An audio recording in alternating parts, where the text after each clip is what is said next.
What's going on, you guys? My name is Zach Hartley, and in December of 2020, I purchased the Starlink internet system. Now, I've been using it for about 8 months pretty consistently. I work from home, so I use it almost every single day. And in this video, I want to share with you what my experience and opinion is after using the system for 8 months. I want to share with you what my setup looks like, what the speed test results are right now, how much it costs me every single month, and the pros and cons in my opinion. So if you get any value out of this video, remember to click that like and subscribe button, and let's jump right in. Okay, so my Starlink setup is actually pretty simple. I do most of my work here in the office, and most of the internet that I need is for devices here in the office. So I've set up the router here in the office, and then the Starlink dish is on the roof of my house. So here is what the actual router looks like. This is the Starlink router on the left side, and then I also have it connected to a Blink home camera system and a Philips lighting system. And so everything in my house is running off of this Wi-Fi router, and this is actually kind of cool. I 3D printed a little base for it so that it doesn't fall over and it's just a little bit more sturdy. I could also screw this into a wall here if I ever needed to. And so I just kind of 3D printed that for myself.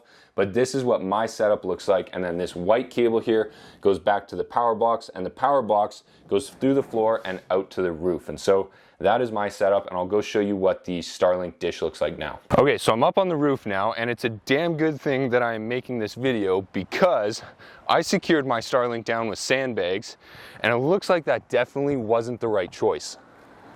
So this is what my Starlink looks like right now. It appears that all of my sandbags have disintegrated, and now I'm left with a couple piles of sand holding down my Starlink. So I think it is definitely time to come up with a better solution to this. Luckily, I have ordered the roof mount here. The only problem is I've already f***ed up the install once, so I got to redo that and try and figure out where to mount this. Now, my challenge is that I have a flat roof, and there's not a whole lot of places to mount it here. I do have a chimney, but the chimney isn't great for screwing in because it's got a lot of like metal and rebar and things in it.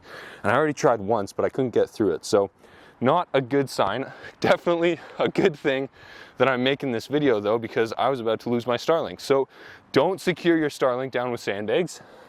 We have learned this one almost the tough way. And I'm gonna be working on this a little bit later. So this is what my setup looks like. And then here you can see the cable. It goes down off the side of the roof. There's probably a better way to do this, but I just haven't really figured it out yet. It is raining right now, so I gotta be a little careful. But yeah, so this is my setup. As you can see, it's pretty good. There's no major obstructions anywhere around me, so that is really nice. And so far, it's worked out really well. We do get some pretty gnarly hail here in Calgary, and so far, it doesn't seem like it's really dented anything here. It's slightly warm to the touch, and it looks good, but I definitely have to figure out a better solution than these sandbags. Holy cow, good thing I made this video. Okay, so I'm back inside, and I'm a little bit damp because it started raining while I was on the roof here, so I think this is actually the perfect time to do a speed test so that you guys can sort of see and understand what type of internet speed you're going to get when you have weather like this. So let's just do a speed test from Google, and then I will also run one from my phone, and we will see how they compare. Okay, so within the mobile app here, they have a little button where you can run a speed test. So I will hold that up here, and as you can see, this screen one is also going. So 27.9 megabytes per second of download, that's pretty good, and then 7.98 upload.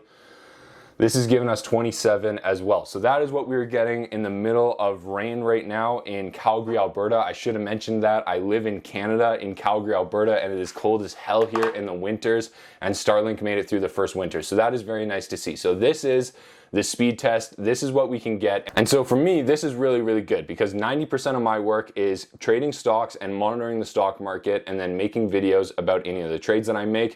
And then I also do a little bit of video gaming on this computer. And so far, there's been no issues here. So let's do a max out test and let's see what we can get. Let's see if I can trade stocks and play Call of Duty at the exact same time here. That'll be a good show of how much you can load onto the system. All right, you guys, so here's the setup that I've got going right now. I've got Call of Duty Warzone happening here on the bottom screen, and then I've got my stock trading platform with Questrade up here on the top left, and this is showing us the level 2 data behind Apple stock, which is basically every single transaction that happens with Apple stock, and that takes up a whole lot of data and a whole lot of internet. So that is here. So if we see this screen freeze at any point, that means that we are lagging behind and that something has happened. And then on the right side here, I've actually got a video from Griffin Milks, another YouTuber here on the platform. I like all of his videos. He does a great job. And so we've got all three things going right now.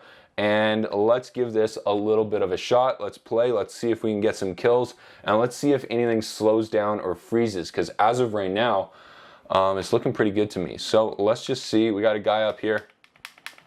Oh, shit. He's going to kill me. Okay, so I just finished up playing. As you can see, everything is still live. It's going really smoothly. The stock trading platform is still giving me the live feed right now, and Griffin's video is still playing. And so everything is operating perfectly. I don't know if there's much more I could add onto this computer that would draw more internet, but for my purposes, this is probably the max workload that I would ever put it through. And as of right now, even in raining conditions, Starlink's doing great. Okay, so now that you've seen us actually run a speed test and put a load on the Starlink, let's talk about the pros and cons behind the system. So first, let's start with the cons. Number one is Starlink is probably going to cost you more than your traditional internet provider, depending on where you live. Now, if you live out in the country and you're out in the middle of nowhere and all you have access to is ExploreNet, then Starlink is going to be the saving grace and it's going to be the best thing that you ever purchased. However, if you live within the city or you already have access to internet, Starlink is more than likely going to cost you a little bit more than your current internet provider, and you're not going to be able to get speeds that are as high as fiber. So if you have the opportunity to get fiber internet, that is going to be the fastest internet that you can get, and I don't think that Starlink is going to be able to compete with that in the near term. Now, when we're talking about costs, what does it actually cost? And I just want to be fully transparent with you and just share my entire invoices. So here is what it cost me to purchase the unit. It cost me $750 in basically an upfront payment for them to ship me out the unit. Now, I got in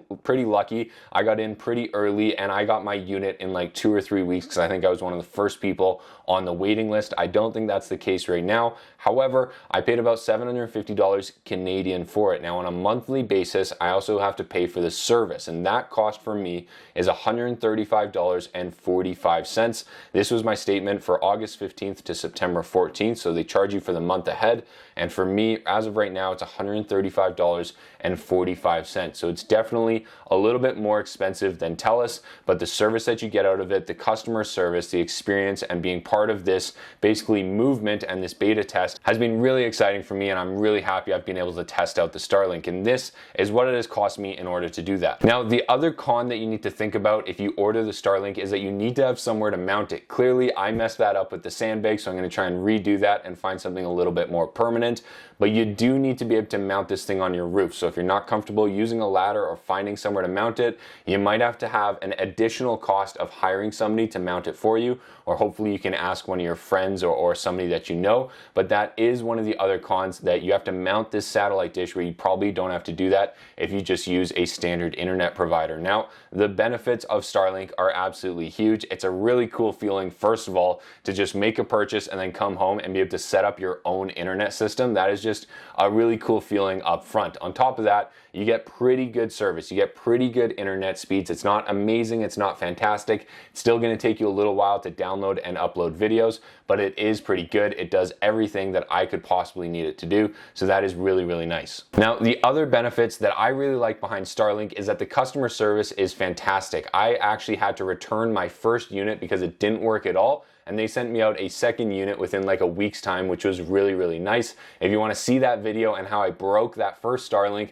then you can definitely check it out on my channel. I'll post a link and a thumbnail right here. It's a pretty good story, so definitely check that out. Now, the other benefit that I really want to talk about here with Starlink is that I'm no longer dependent on somebody else's internet network, meaning that if TELUS or Bell or Shaw, which are my internet providers, if they go down, I still have access because those internet satellites are still going to be up and running, and all I have to do is maintain my satellite dish and my little power block, and I should be good to go. So it gives me a little bit of independence, whereas if I'm with TELUS or if I'm with any of those other networks, they have interruptions, they have blackouts, and they have periods where their system is down. So far, it doesn't seem like Starlink has that problem as bad. Now, the last thing that I'm really happy about with regards to my Starlink system is that from the time that I received the unit to right now, the speeds have actually increased. So when I was first running speed tests, I could barely get above 20 megabytes per second. Now we are very easily above 20 and closer to 30. So I have seen a pretty dramatic improvement in those speed tests when I compare